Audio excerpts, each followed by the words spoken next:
Good Ether é uma série de RPG de ação, anime e futuro apocalíptico, onde monstros gigantes chamados Aragamis só podem ser mortos por portadores de armas chamadas Devoradora de Deuses. Essa série surgiu em 2010 no PSP, sendo que ela segue fórmulas similares ao seu concorrente direto Monster Hunter, mas ambos se consolidaram como jogos portáteis, fazendo casa nos consoles da Sony.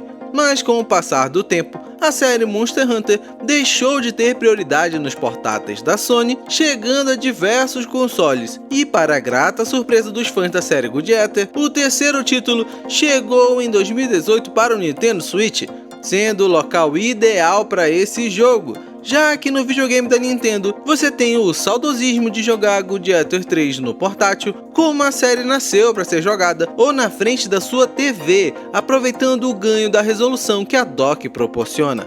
Mas aqui quero te ajudar a ver se Good Ether 3 ainda vale a pena, diante de tantos outros jogos concorrentes que temos lançados, se ele funciona bem no Nintendo Switch, do que se trata o jogo e quanto ele está custando na eShop.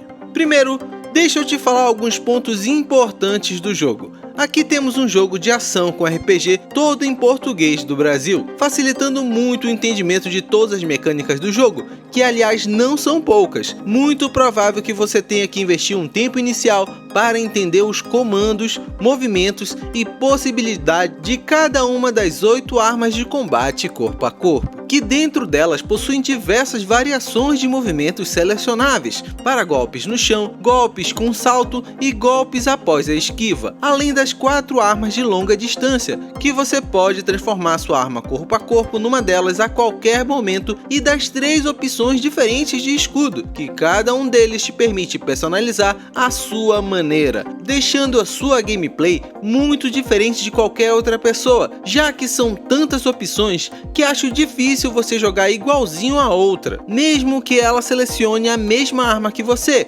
pois o fator personalização é um dos pontos mais fortes do jogo, já que uma arma pode ter múltiplas formas de usá-la, já que as personalizações de ataque deixam o combate com um fator replay incrível. Mas, além das armas, temos personalização das roupas do seu personagem e personalização dos NPCs, que aqui cada um deles possui habilidades que você pode equipar e evoluir, deixando seu time ideal para sua forma de jogar. E se estamos falando de combate, não podemos deixar de falar um pouco dos Aragamis, que são os inimigos do jogo, que são bem variados, tanto na aparência, tamanho, alguns voando, outros andando sobre 2 patas e outros sobre 4 patas e etc, gerando uma boa diversão, que vale citar, eles não são desafios hardcores em sua grande maioria, principalmente quando enfrentam seu time que é composto por 4 portadores de Devoradora de Deuses, sejam NPCs ou seus amigos online no seu time. Então, se você está atrás de desafios na média, nem fáceis demais, nem extremos ao ponto de te frustrar, Good Ether 3 é ideal para você. Agora, deixa eu te falar um ponto fraco desse jogo: a sua história.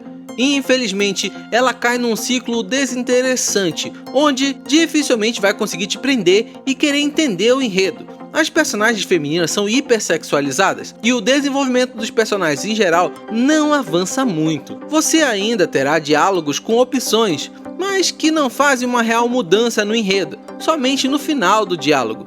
Além de ter momentos que o jogo te obriga a falar com NPCs na base para voltar a te permitir pegar novas missões. Enfim, dificilmente você verá um fã de Good Ether 3 por conta da história, mas sim por conta do gameplay, missões e combate com múltiplas possibilidades.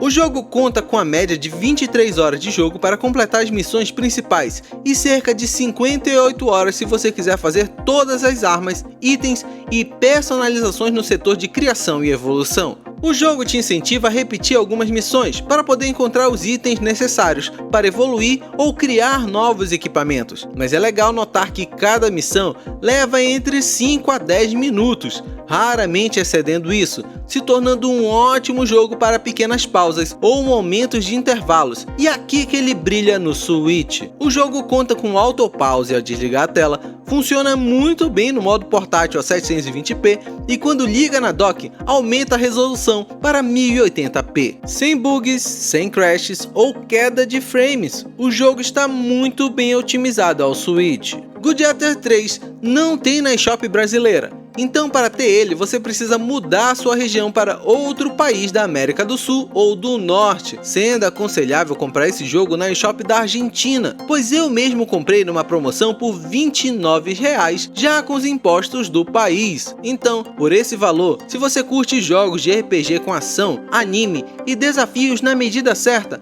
é um ótimo investimento para o seu Nintendo Switch, mesmo com jogos como Monster Hunter Generations e Rising à sua disposição, pois Gladiator 3 ainda é mais acessível que os dois jogos citados ainda há pouco, pois ele tem missões mais curtas e um preço menor que os concorrentes, além do seu combate que é muito diferenciado dos outros jogos citados, já que com o avançar do jogo o combate fica cada vez mais rico em modificações de ataques. Enfim, será uma ótima pedida para jogar offline nos intervalos do seu dia, já que o modo online atualmente não tem uma base de jogadores, então já considere comprar esse jogo para se divertir sozinho ou chame seus amigos que têm Switch para comprarem com você, pois jogadores aleatórios dificilmente você irá achar. Eu vou ficando por aqui. Eu tive PSP e foi muito legal ver o Gladiator 3 no Switch, ainda mais com esse preço. Foi uma dose de saudosismo e diversão portátil ideal. Agora,